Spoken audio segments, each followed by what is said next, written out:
بسم اللہ الرحمن الرحیم نحمدہ ونصلی علی رسولہ الکریم اما بعد۔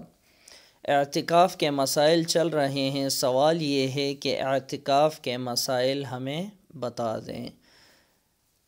جواب: صورت مسئلہ کا جواب یہ ہے کہ واضح رہے کہ ہر محلے کی مسجد میں اعتکاف کرنا اہل محلہ کے ذمے سنت مؤکدہ علی الکفایہ ہے۔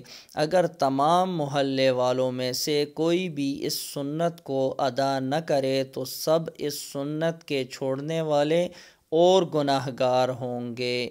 سنت اعتکاف کا وقت رمضان المبارک کی 20ویں تاریخ کو سورج غروب ہوتے ہی شروع ہو جاتا ہے، اس لیے معتکف کو 20ویں روزے کا سورج غروب ہونے سے پہلے نیت کر کے اعتکاف کی جگہ میں داخل ہونا ضروری ہے۔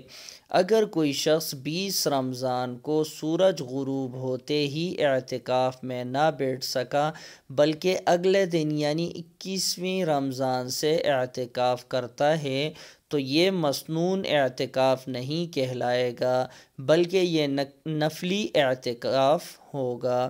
جس شخص نے رمضان کے آخری عشرہ میں اعتکاف کیا ہو اس کے لیے بہتر یہ ہے کہ عید کی نماز ادا کر کے گھر واپس لوٹے۔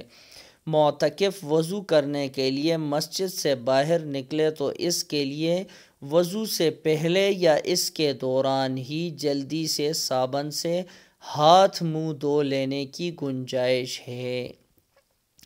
البتہ خاص ہاتھ منہ دھونے کے لیے باہر نکلنا یا وضو کرنے کے بعد اس کے لیے رکنا جائز نہیں ہوگا، اس سے اعتکاف فاسد ہو جائے گا۔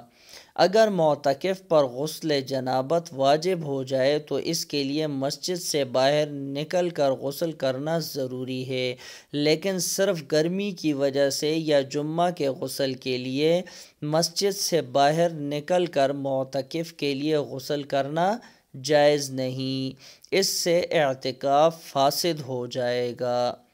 درجہ ذیل امور سے واجب اور مسنون اعتکاف فاسد ہو جاتا ہے۔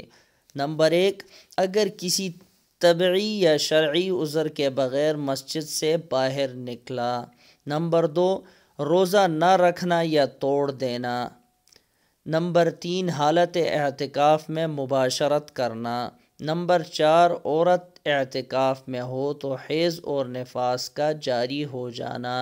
نمبر 5، کسی عذر کے باعث اعتکاف گاہ سے باہر نکل کر ضرورت سے زیادہ ٹھہرنا۔ اس کے علاوہ اگر کوئی مخصوص مسئلہ معلوم کرنا چاہتے ہیں آپ لوگ تو الگ سے لکھ کر بھیج دیں، انشاءاللہ اس کا جواب آپ کو دے دیا جائے گا۔